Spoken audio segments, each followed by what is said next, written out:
Have you ever just stopped, looked down at your own hands, and really thought about the incredible biological machine you're living inside of? Welcome to The Explainer. Today, we're going on a deeply personal journey. This isn't just some abstract science lesson. This is the chronological story of your own life, told through biology. From the very first moment you entered this world to the incredible changes you're gonna experience as you age, we're breaking down the exact mechanisms that make you, well, you. So get comfortable and let's explore the biological stages of your life. Okay, let's dive right into this. We've got a clear roadmap for our explainer today. We are going to cover 4 major biological eras. 1, the 3 stages of birth. 2, infancy and childhood. 3, puberty and adolescence. And finally, 4, the aging process. Let's get to it. All right, section 1, the 3 stages of birth. Before you even took your very first breath, your body was already making these absolutely critical decisions. The whole birth process actually triggers at a very specific biological tipping point. It's the exact moment when the placenta can no longer provide enough nourishment for the fully developed fetus. When that threshold is crossed, the journey begins. It's a meticulously choreographed sequence of 3 distinct stages: dilation of the cervix, emergence of the baby, and expulsion of the placenta. And what kicks this entire sequence into gear? A hormone called oxytocin. What's absolutely fascinating here is that oxytocin is released by both the expectant mother and the fetus. It's this shared hormonal signal that stimulates the muscles in the uterine wall, officially starting the physical contractions of labor. Stage 1 is really the very first major hurdle you had to clear. The amniotic sac usually breaks, often early on in labor. Then those regular, strong uterine contractions step in to serve a very specific mechanical purpose. They literally push the walls of the cervix apart. The baby simply cannot leave the uterus until the cervix dilates or widens to at least 10 centimeters. To put that into perspective, that's about 4 inches across. If that dilation doesn't happen, well, medical intervention like a cesarean section is required to safely remove the baby. Once dilation is totally complete, we hit stage 2, emergence. Now, this is arguably the most highly stressful part of the whole process for both mother and baby. The powerful contractions push the baby right into the birth canal. Ideally, the baby has rotated to emerge head first, which is by far the safest position. A feet-first birth is way more difficult, but check out this beautiful biological safeguard.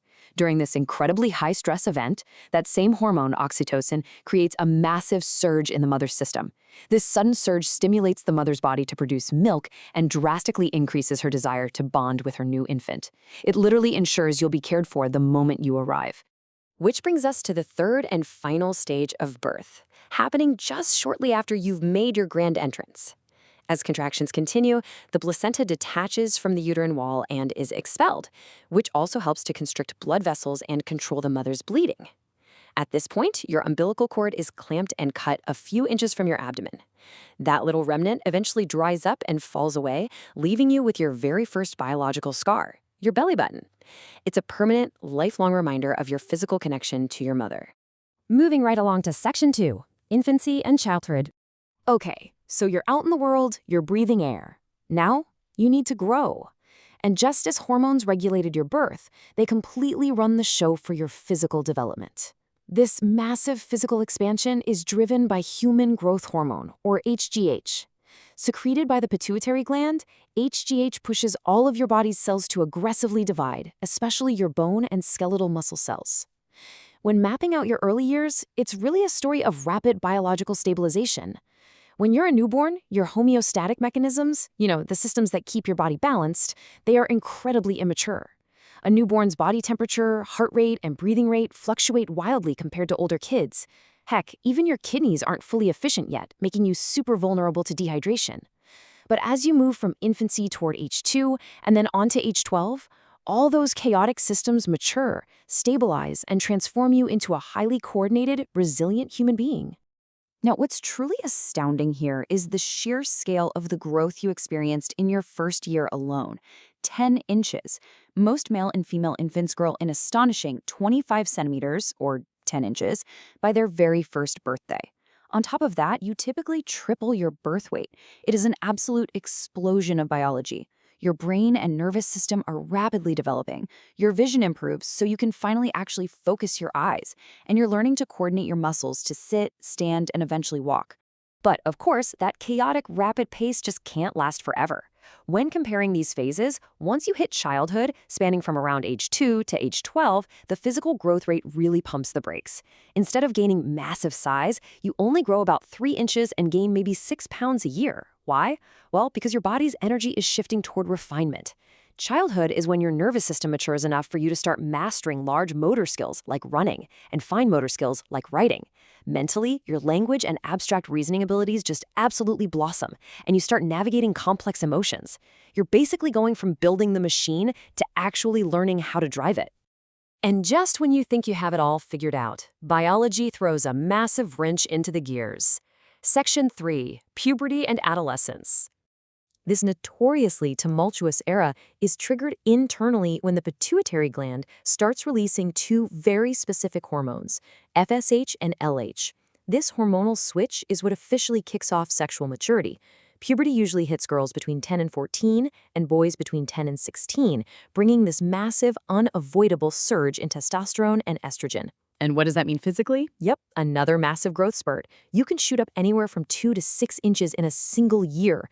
Your bones and limbs are stretching so incredibly fast that your brain and muscle coordination literally cannot keep up with them, which is exactly why teenagers are famously so clumsy. You are constantly trying to adjust to a body that's changing size month by month. But physical growth is only half the story here. While the adolescent brain stops growing in actual physical size, it is incredibly busy on the inside.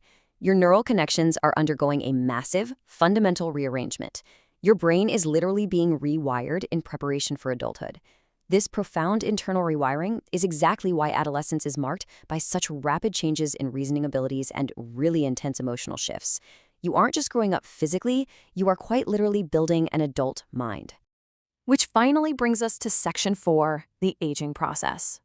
So after the physical peak of adulthood, the body inevitably shifts gears again.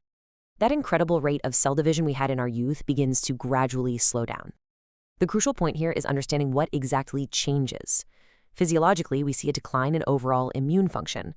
Remember human growth hormone, HGH? Well, the pituitary gland secretes less and less of it, alongside drops in testosterone and estrogen. Your metabolism and digestion slow down. Your skin becomes thinner, a bit less elastic, your bones lose calcium, and muscle mass decreases, often being replaced by fat deposits. I know, it sounds a bit daunting, right? It's just a natural biological slowdown. But hold on, because this quote from our source material changes absolutely everything. How one experiences the aging process may depend as much on genetics, lifestyle, and environment as it does on chronological age. This is incredibly empowering. It means aging isn't just this unstoppable, uniform decline that happens to you. It's a highly variable process, and you have a tremendous amount of control over it. Your daily choices matter just as much as the passing years. The actionable takeaways here are perfectly clear. You can absolutely counteract many of the changes that aging brings. Eating a healthy diet keeps your slowing metabolism in check. Engaging in regular, weight-bearing exercise, something as simple as just walking a few miles a week, can actively help maintain your bone and muscle mass against that decline. And, my absolute favorite part, if you commit to lifelong learning, studies show your brain will continue to make new neural connections, just like it did when you were an adolescent. Which brings us to our final thought for today. From that very first oxytocin surge that brought you into the world to the HGH that built your bones, your biology has carried you this far. But the rest of the journey? A lot of that is entirely up to you.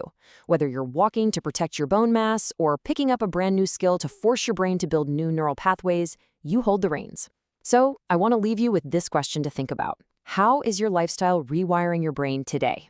Thanks for exploring the biology of you with me on The Explainer. Keep learning, keep growing, and I'll catch you next time.